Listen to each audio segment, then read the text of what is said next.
Hello, everyone. Good morning, good afternoon, depending on where you're joining us from. This is Erica Sussman, and I'm the founder and executive director of the Center for Survivor Agency and Justice.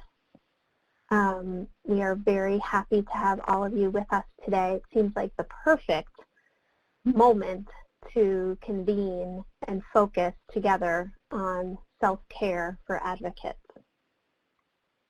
I want to talk a little bit about the Center for Survivor Agency and Justice for folks who are new to our organization, as well as those who have been working alongside us in powerful partnership for many years.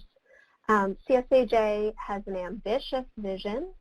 CSAJ envisions a world where all people have equal access to physical safety, economic security, and human dignity. And we aim to achieve that vision through our mission statement, which is that CSAJ promotes advocacy approaches that remove systemic barriers, enhance organizational responses, and improve professional practices to meet the self-defined needs of domestic and sexual violence survivors. Today's conversation is a part of one of our national projects, which is the Access to Justice Project. And ACCESS stands for Accounting for Costs to Ensure Survivor Safety.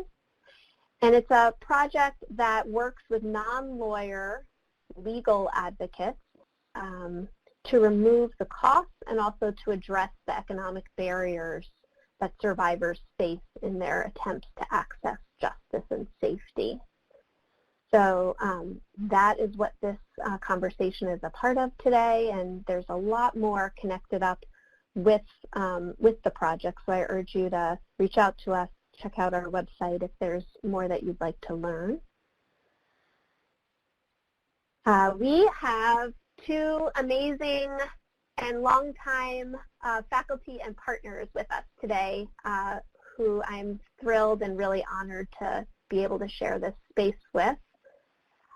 First is Katie Vondalinby, who is an adjunct faculty at Brown School of Social Work in St. Louis and is also one of CSAJ's expert advisors. And we are also really privileged to be joined by Sarah Khan, who is a project specialist with the Asian Pacific Institute on Gender-Based Violence. I am very thankful for both of you bringing your rich expertise and insights to lead us today in conversation. So without further ado, I will hand the program over to you both. Thank you, Erica. Hi, everyone. This is Sarah. Sarah Khan with the Asian Pacific Institute on Gender-Based Violence. A little bit about us. We are a national resource center for the Asian and Pacific Islander communities, and we work with community-based organizations and systems to end gender-based violence. And I'm happy to partner again with CSAJ and Katie and talk a little bit more about self-care or beyond self-care. And I am just going to start off by asking everyone a simple question.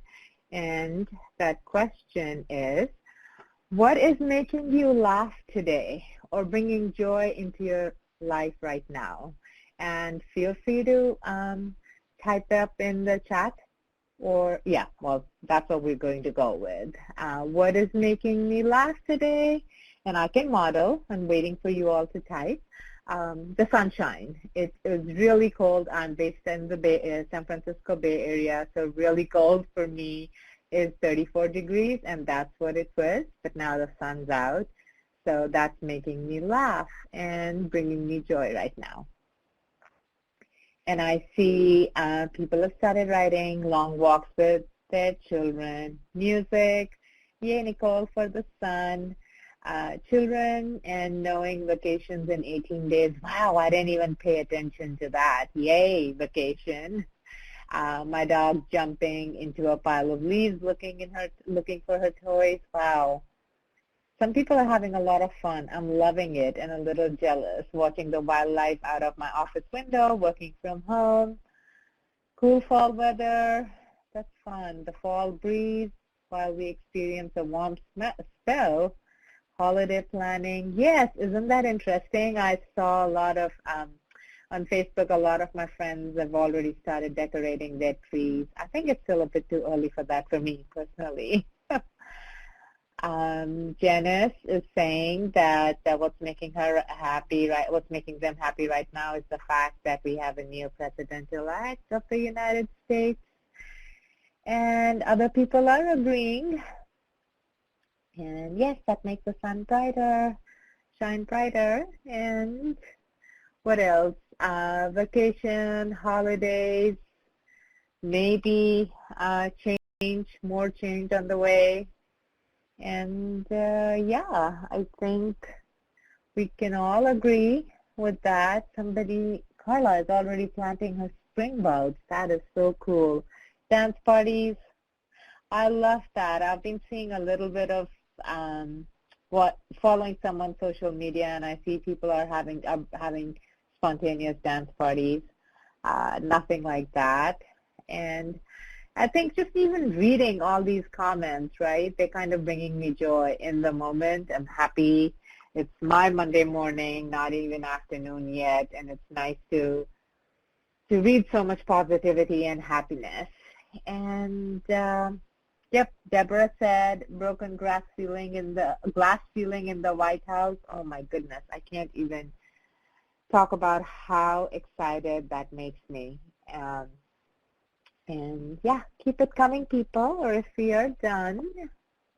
I see Sarah is thanking Christy. Okay, I think that's enough for now, so then let's get to the meat. And so, Katie, did you want to go on next? Sure. Hello, everybody. Thank you so much for joining us today. My name is Katie Vondalinby, and I am in St. Louis. I am with KMCB Consulting. I'm also an adjunct faculty at the Brown School of Social Work here in St. Louis. So we are just really, really thrilled to be here today. As Sarah said, we are really trying to think about what does it mean to be talking about self-care right now in 2020 in November. We have really tried to take a step back to take a look at this.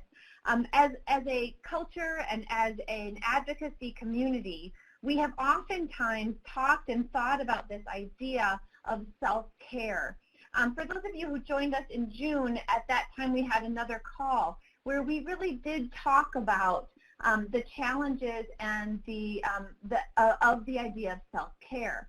If we frame this idea of self-care as something that you are responsible for yourself, it might be one more thing that we are feeling like we aren't doing well.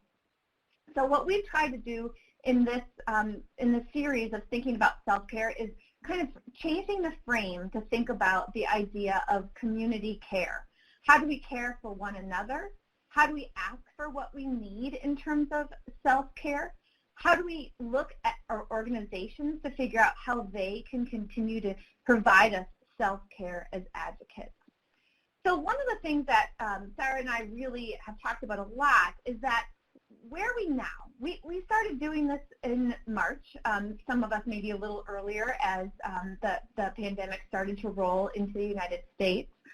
And we know that advocates are built for high-stress situations. It's what we do. It's what we have done for many years. We help people in the face of crisis.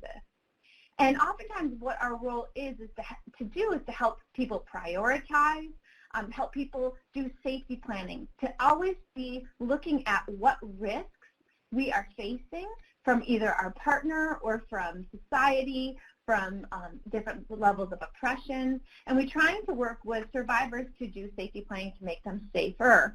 And now it seems to me that we are doing safer planning all the time with all of us.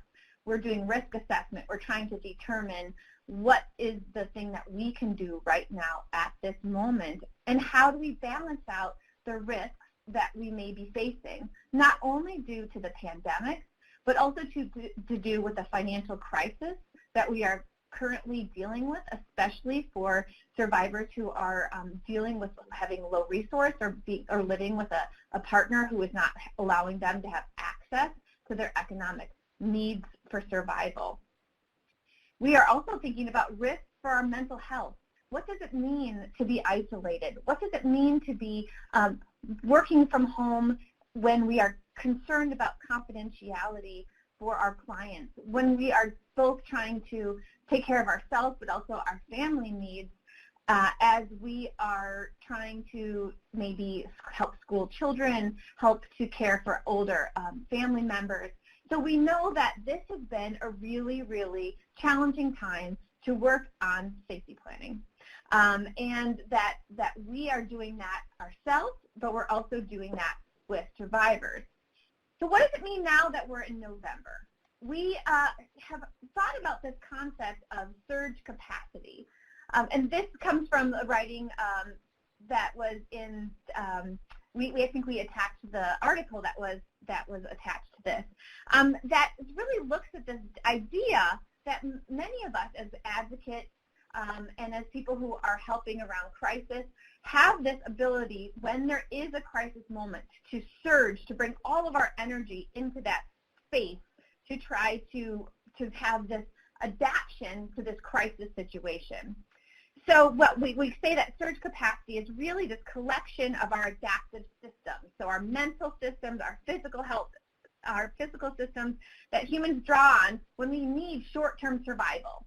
We know how this feels, right, when we're in crisis and we're trying to just get through, and we pull these resources out that sometimes we don't even know that we had. And so that can be really, really challenging to figure out how that surge capacity works. And what we found is that for many of us, this surge capacity, this increase of energy to try to make it through the pandemic was put into place as we tried to figure out what it meant to shelter in place, and as we tried to figure out what it meant to work from home, and what it meant to be schooling kids at home. And what we found is that this sort of exhilaration, this surge of energy and capacity that comes in the short term has now become overdrawn on. And now we are at this place where we realize we're depleted, that our resources are depleted in many, many ways. And that pulling together that initial kind of energy for some of us has felt like it's been depleted. And this really does make it, and there's been some research looking at this, it makes it hard to concentrate. And if anyone wants to share in chat if that's something that they found in their own life in terms of concentration and getting tasks done sometimes is more difficult to deal with. Also, this higher levels that we're finding of depression and anxiety. But there's also this higher level of what people are calling this idea of ennui, that kind of idea that it's like you just really don't care, that just kind of numbness, that I'm just kind of going along day to day, and I'm just not finding that joy, that passion, that interest that I used to have.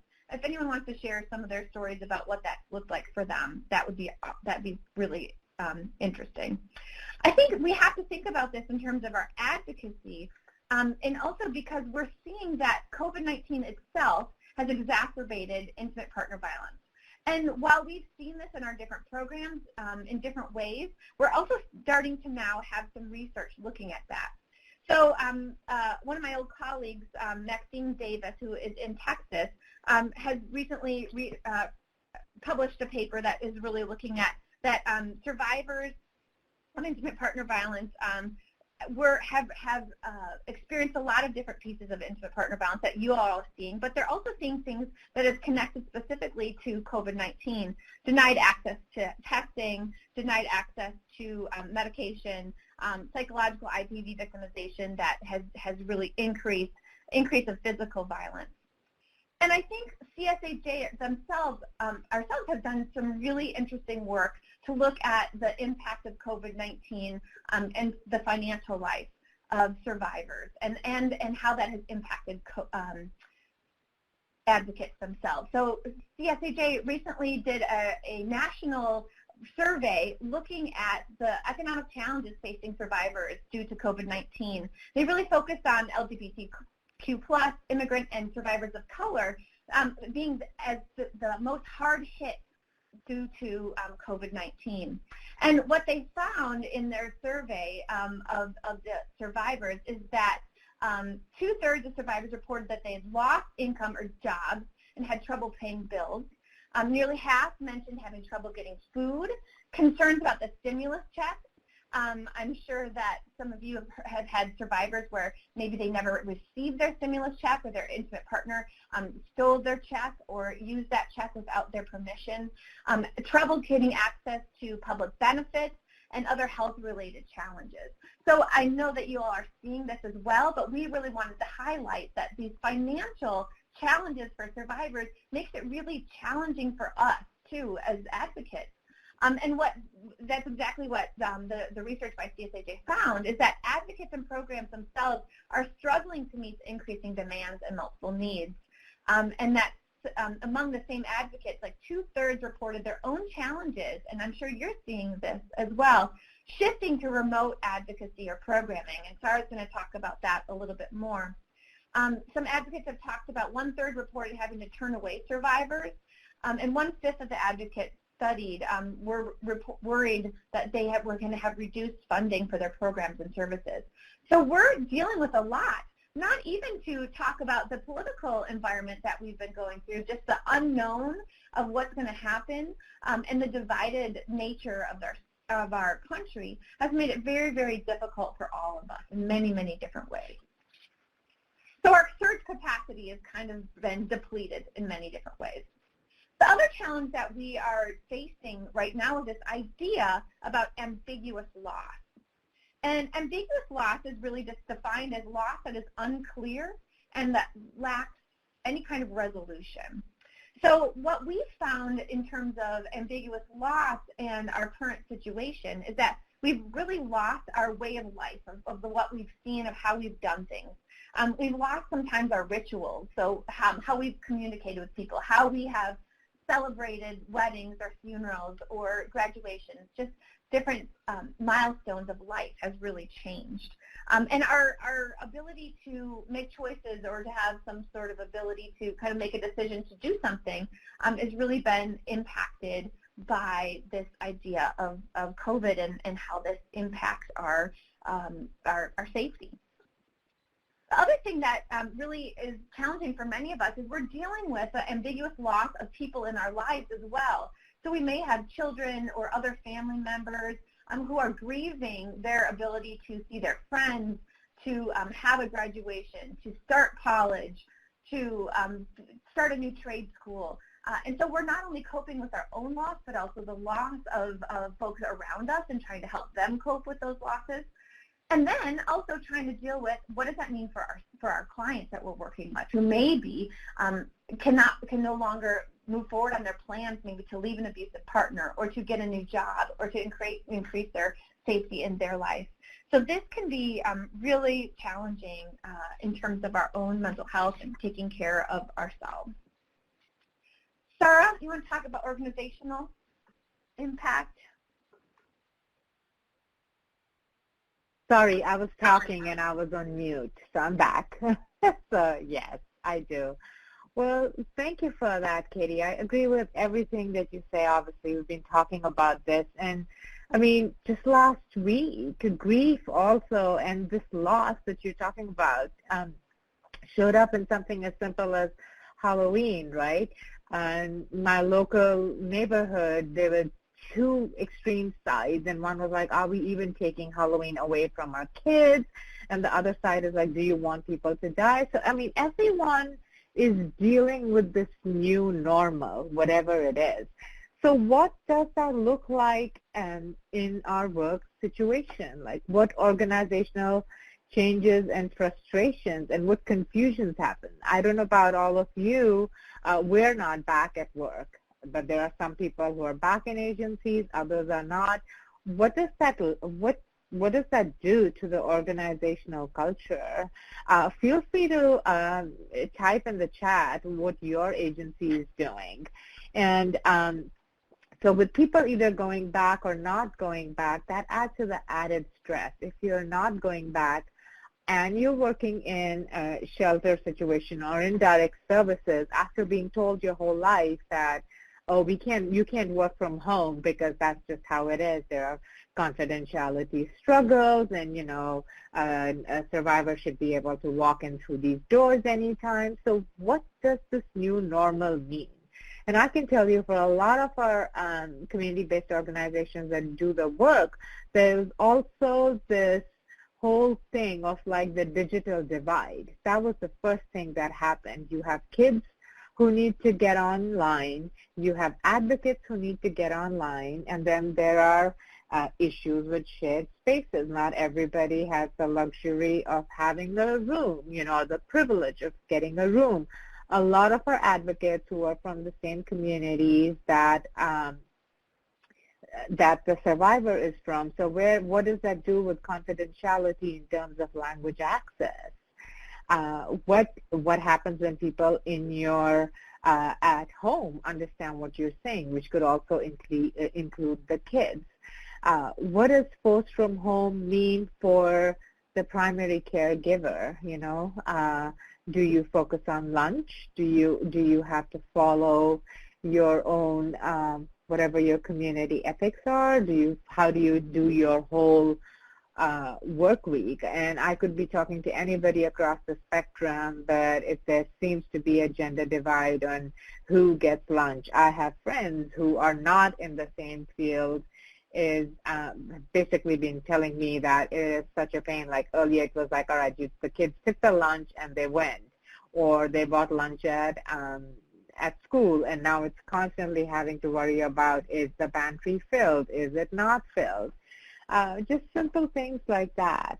A lot of people a lot of organizations are struggling financially and are making decisions about their space. I know at least 2 or 3 agencies that can break their lease right now, but nobody can go there. So that puts your program managers or your executive directors in a whole other level of stress of trying to decide about what it is that they're going to do.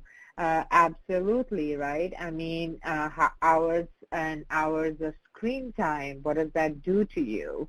Where is the water cooler chat? Where is the, hey, help me debrief? Like now the stress is before to just ask someone a simple question, first you have to try and coordinate a Zoom call. I mean, these are some of the things that that kind of like really add to the surge capacity that Katie was just talking about. I think that would be it for me, Katie. Yeah, Sarah, can you talk a little bit about kind of some of the struggles you've heard from people who have wanted to work from home at different times, and now that seems possible at the organization, and some of the feelings that might be going along with that as well?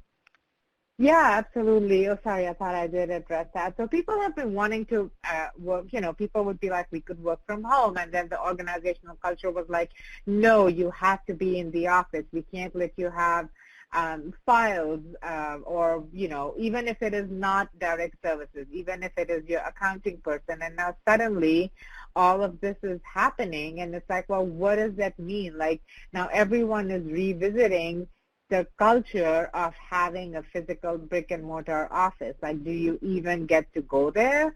Or is this going to be another new normal because we can't really afford the rent piece of it? Is that what you wanted me to talk about? Or? Yeah, yes, absolutely. I think you mentioned it a little bit, but I wanted you to expand on that a little bit, because I think that has been, as you've mentioned, something I've heard from advocates who are really struggling with what that means for them now. Yeah.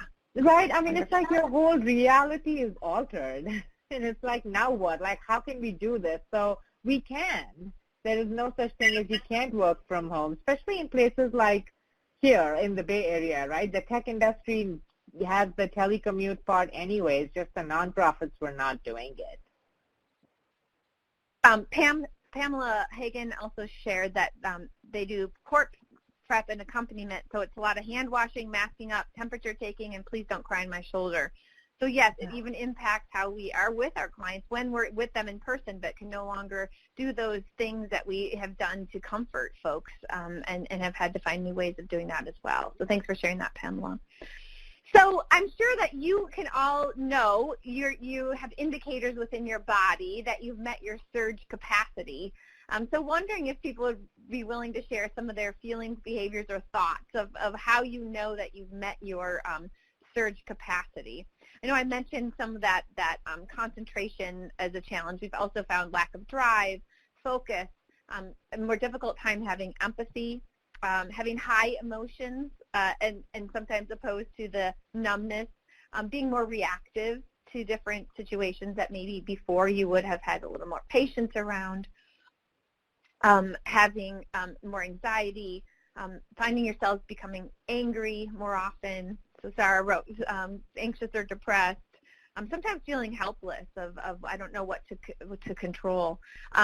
Stephanie talked about being unmotivated, being more tired, absolutely. Sometimes we can feel it more kind of in our bodies, in our shoulders. We might be having more stomach aches, headaches, which then also leads us to be like, is it COVID? So every body symptom we might be paying more attention to and become more concerned about. Sleeping longer, napping. I've also heard from people who are having a more difficult time sleeping. So definitely people,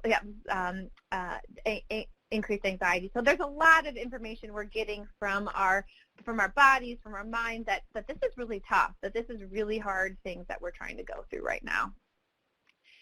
So we are going to talk briefly about some strategies, and I'm sure that there are so many strategies that you are using. So we're going to talk a little bit about some strategies here, and then we're going to break out into small groups to get some ideas and strategies to see what's been working for you all, and then we'll come back as a large group to talk about that. But to begin talking about these different strategies and maybe ones work for you and some don't. Part of that is acceptance. So this recognition that this year, this time is going to be different. And therefore, the way that we respond to people may be different. The way that we have motivation, our ability to be as effective as we have been in the past, potentially, is just going to be different. And trying to be accepting of that within ourselves, which I think is very connected to this next piece, which is also talking about this idea of giving and receiving grace, which is allowing folks in our lives a little bit more space to maybe make mistakes or take longer to get things back, or maybe to not have an email perfectly written like you'd like it. So being able to give ourselves and others around us grace and space to have these reactions. I think we were really good at doing that in the short term, but now that it seems that this is continuing to go on and on and on, our expectations for ourselves seem to have grown, and our frustration with ourselves is higher. Stephanie Collins said that self-compassion. Yes, absolutely. So having some self-compassion. And there are also strategies, if those of you that are interested in some actual self-compassion techniques.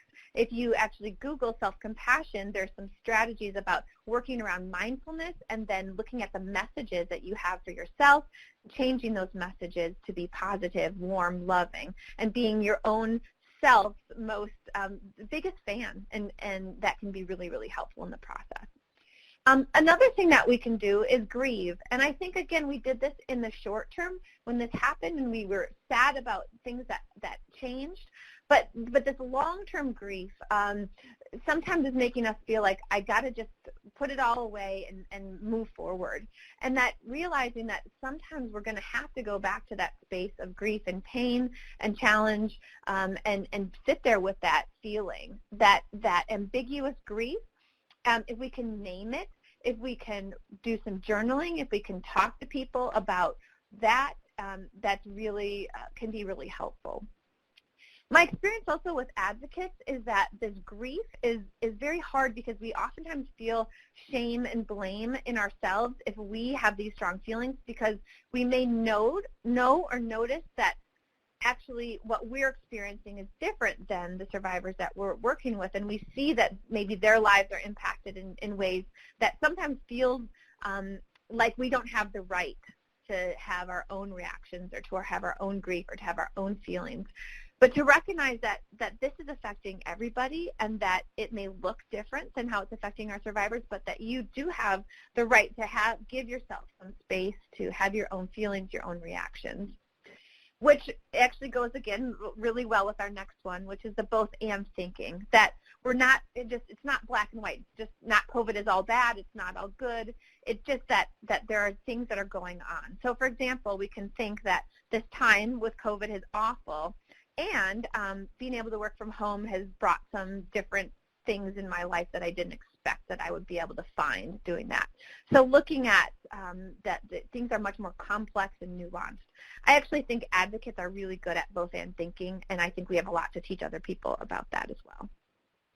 Some other strategies people have talked about and looked at in terms of research is trying something new, trying some new fulfilling activities. So maybe at first when COVID happened, you did the baking like Sarah was talking about, but now that's kind of reached its maximum capacity of helping, and now it's time to move on to different strategies. So maybe now it might be trying something really different.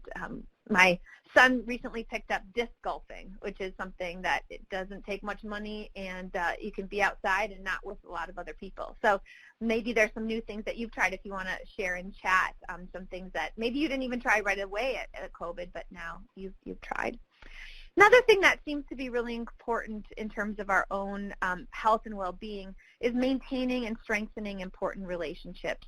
So making sure that we're paying attention to those relationships that are important in our lives, and making sure we keep those connections together. The other thing that to think about is trying to figure out what are rituals or new ways of celebrating the times as they transition. So I know Sarah was just talking about Halloween, and many people really did try to figure out new strategies of how to move forward with that. So we see people being very creative and have the ability to try really new ways and new strategies to do different things. One of the other pieces that has been really difficult as people start working from home or seeing really this surge of people needing different things within work is the ability to create work boundaries. And we talked about this a little bit in the first self-care talk that we did as well. So some of you may be able to share some of your strategies of what's happened for you and what's worked for you. But trying to figure out, is there certain times of the day that I'm working, or that I am taking some time that I will not look at emails after 6 o'clock p.m., or I will not respond to emails at a certain time. We also have seen some people do things like use your computer, and when you're done with your day, have a nice scarf that you put over it so that you can identify to yourself, I am done working now. We talked to some people who have actually gone for a walk at the end and the beginning of the day to be able to acknowledge that they are starting a new day or a new morning. So those are some strategies that people could try. We also talked, Deborah shared art, journaling, online groups might be helpful. So I think we are going to go into our small group. All right. Hey, everybody. It's good to see everybody. Well, it's good to all be back in the same room again. Sarah, how did it go in your group? We had some technical difficulties. A lot of people couldn't hear, couldn't speak, but I was lucky I had Erica. So I requested her to report back, and that's what Erica's going to do. And then Amy is also in, or I see Amy from before. So there were a few people, Crystal, Amy, a couple of people who could chime in, but I don't know if everyone could hear us or see us. So that's where our dialogue went. So I think it was more like us talking. Erica, did you want to say a few things or a takeaway? Sure. Folks, shared a number of things through chat. In terms of some of the some of the things that feel like changes that have been useful and that people would kind of consider in the future, trying to have more of. Just the fact that telework options sometimes make sense and are very helpful for people, especially folks who are trying to balance a number of different things like family and school as well as work, and kind of this idea of kind of rethinking the need for in-person time sometimes, do we need this meeting to be in person? Do we need to have such huge staff meetings? Sometimes smaller group meetings also allow for more kind of personal and focused conversations. And so that is kind of a benefit that somebody was saying that they would pay forward. One other thing that I thought was really interesting, and this actually picks up on the theme of like the intimacy that virtual connecting creates, is this idea of how in many ways it's been able, for this particular person, they were talking about how it's been nice to connect with using technology with the remote areas of their state that are oftentimes overlooked because it's harder for them to get to major cities. And so in many ways they now have more engagement with rural areas and with agencies that have smaller staff and historically have been unable to leave the office in order to attend a meeting. They've actually been more a part of things as a result of this kind of change in format. Let's see, what else?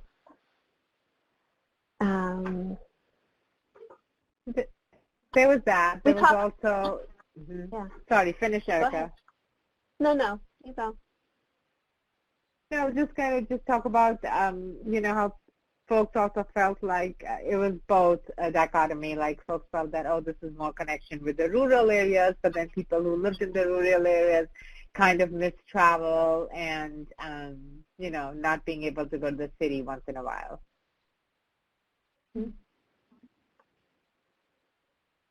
I guess the one last thing that I would add is just for folks who have been able to kind of take a break from putting out all the fires, or at least take a breather in the midst of that, there have been some organizations that have taken a moment to reflect, given all of these changes, and think about how to do things more effectively. Like, for example, one person was talking about reporting requirements and how they've created systems and infrastructure to be able to do that in a faster way so that they actually have more capacity to focus on advocacy.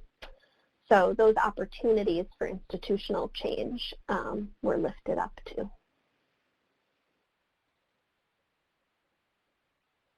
Great. It sounds like it was a really good conversation. We did a lot of our conversation also over chat. I think I was the only one speaking, but everyone was chatting quite a bit. So group, I will report back some things I heard or read from you all, but please feel free to jump in on chat if I'm missing anything. So some of the things people really talked about in terms of what if they knew then, what they knew now, they talked a lot about being more prepared in order to work from home, if that meant having office space, having availability in terms of what that looked like. And they've really, folks in our group have really transitioned to that and figured out how to make it work for them as best as they possibly can. A lot of people talked about the joys of being able to be with their pets.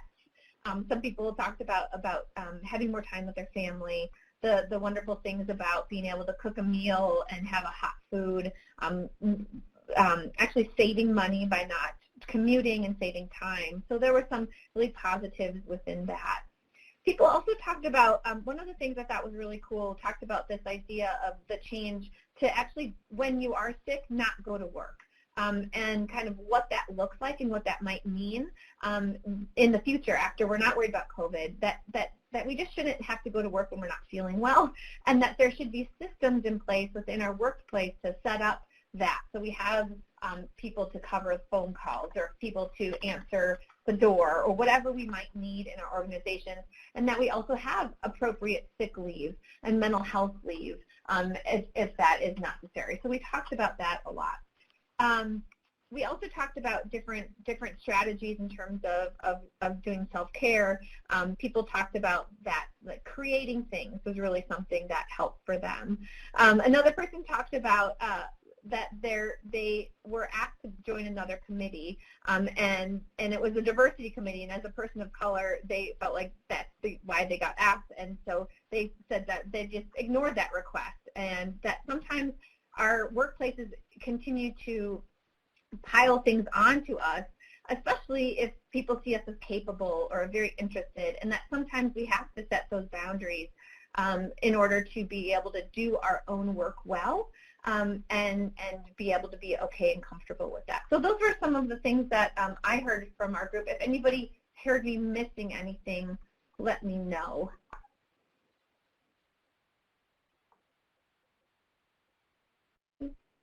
I don't see anybody putting any comments together. So those are some themes that we saw. I think this also goes along really well with this idea that that CSAJ's report also came up with some on COVID and kind of what's happened. Also came up with some really great recommendations of how organizations could help in terms of self-care and being a place where people, advocates, continue to do this work in this really challenging situation. They talked about really having challenged some of the organizational leadership expectations about the workloads and the output, especially when fewer staff are expected to do more. Trying to figure out ways organizations can address staff stress and overwhelmed, and then also try to help when people are feeling more isolated, which might look like creating flexible schedules, changing the types of meetings, looking at if there are ways to increase benefits or pay, talking about their time off leave policies or practices. Also talking about the strategies of being intentional and tailored with how staff could be appreciated and recognize their work and contributions. And I didn't hear a lot of you talking about that, but sometimes some of the things that really help us continue in our work is when we know that what we're doing is impacting our organization in a positive way. And some of us like to get a little note from our coworkers, or some people might enjoy some other sort of appreciation. And I think that was really captured well in this report. So kind of thinking about that while we are talking today about self-care, we're also looking at our organizations, and I would really recommend that we continue to talk about this within our field. So one of the things we wanted to talk about is also kind of what is now we've kind of learned some different strategies from other people. What is one thing that you would be committed to try as we continue to move along in our pandemic time? Anything else, Sarah, with that you want to say? I'm sorry, what is the one thing that I will commit to? Sure, or anything else I missed from my summary over there? No, I don't think you missed anything from your summary. We know how you are. So the one thing I'll try to commit to is to be more like you on top of things. But I think grace. I really need to practice grace for myself and be less impatient to make changes and get things done. So that is the one thing I commit to. Oh, and I actually agree with Janice. I will continue to wash my hands often and wipe down common areas with Lysol. Oh my gosh, that is such a huge thing for me right now. People, feel free to type in the chat.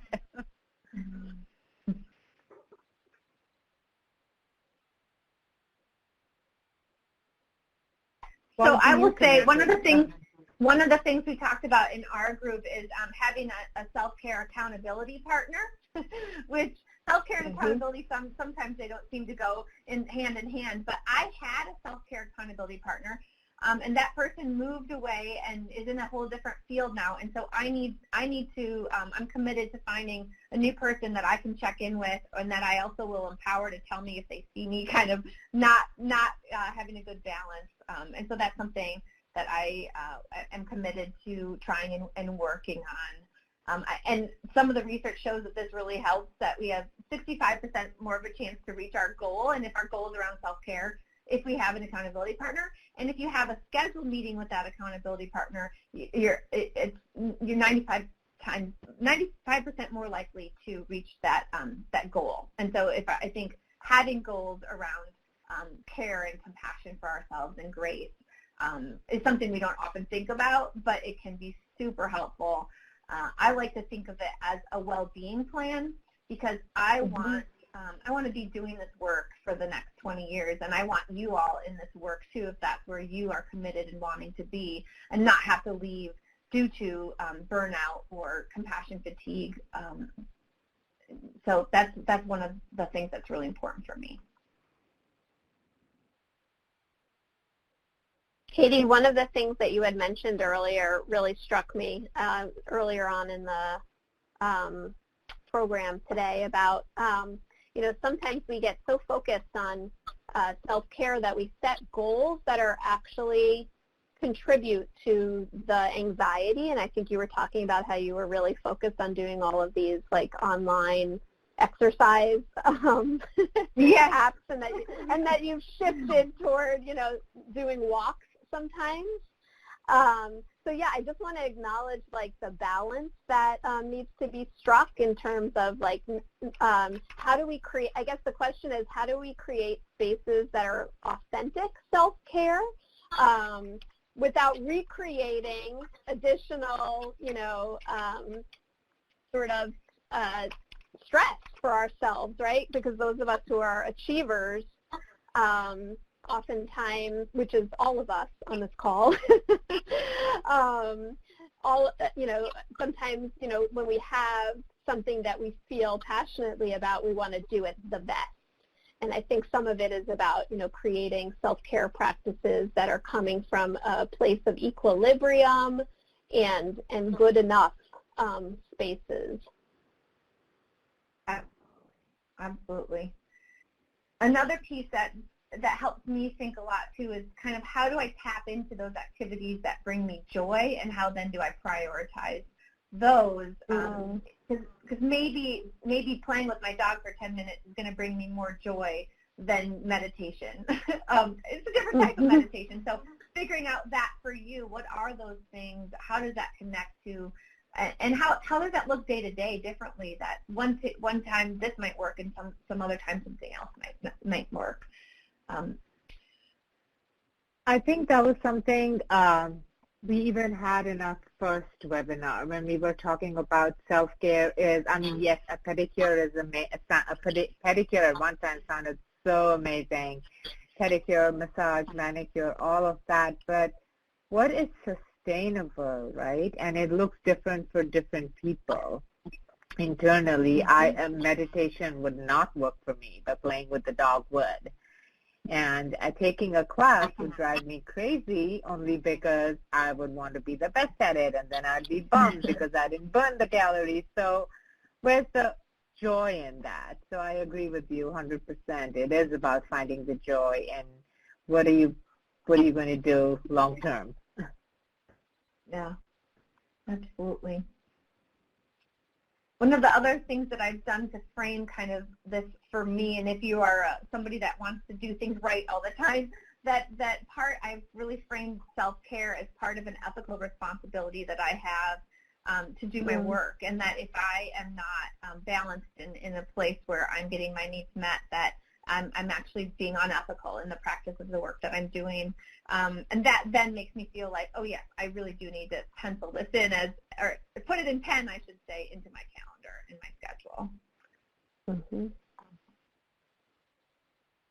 Great. So I see a few more people talking about doing activities that absorb them, creativity, artwork, and collages, taking more time out for myself. So you all have been wonderful. I think that I'm hopeful that this has been helpful as you kind of take time to sit back and think about what do you need from people around you, what do you need from your organization, what do you need from yourself to be able to continue to do this work, to go beyond the surge and to be at a new level of working that is going to be sustainable and really create well-being, because you are doing such important work, and we really want you to be continuing to be able to do that. So if you have questions, comments, ideas, please reach out to us. This is Sarah and I's contact. If you want to connect to think about what this might look like in your organization, don't hesitate to reach out. I know that there is an evaluation, so if you could give us some feedback about what worked for you. I know there were some challenges with some technical issues, what you liked about the webinar, what you might change. We'd love to hear from you. So anything in closing you want to say, Sarah? Just thank you for spending time with us, and we hope you learned something, although of course our job was to hold the space to collect your wisdom, and you'll be hearing from CSIJ more about next steps and what comes out of this. Mm-hmm. Absolutely. Thank you so much, Katie and Sarah. I just, agree 100% that I think one of the ways of creating sustainable work is by being in community with one another, and my hope, and I think all of our hope, is that doing these webinars and peer-to-peer conversations provides you with a sense of connectedness with advocates across the country who are encountering challenges and creating joy collectively to shift things for survivors. So thankful for all of you being in community with us today and always, and we do hope to hear from you. And please do fill out the evaluation so we can do that work together moving forward. All right. Have a lovely afternoon. Yes, yes. Take good care.